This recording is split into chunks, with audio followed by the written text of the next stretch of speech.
Kristen Grom, and I'm a senior in the Visual Communication Technology major here at Bowling Green State University.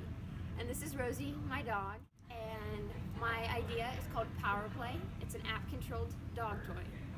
So my inspiration for Power Play came from my parents' dog named Tucker. For Christmas one year, my dad asked for a remote-controlled car so he could play with Tucker with it.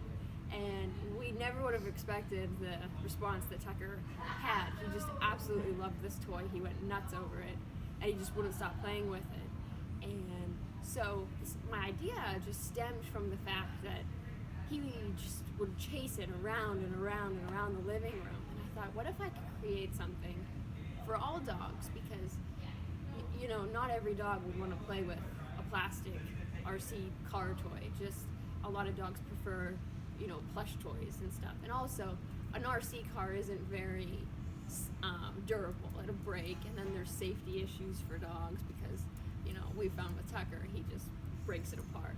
So it was really just watching Tucker enjoy that, and then my dad's entertainment playing with him that created my idea.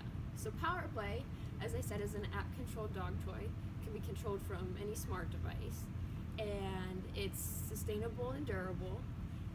The robotic part, and then what's really unique about it is that it has the dog's preference in mind. So as I spoke, the plush outer layer is both removable, replaceable, and washable.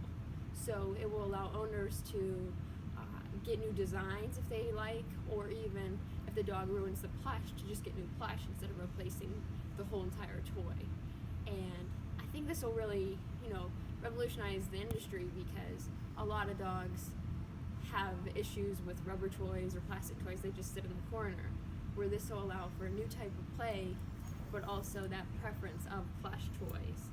So it's exciting because it allows pet owners who live in an apartment or an area without a yard to, you know, exercise their dog indoors and turn their living space into a yard. And it also helps people with mobility issues who may have like a fall risk or something, that they can actually just exercise their dog from their couch or a sitting position, wherever's comfortable for them, in their house.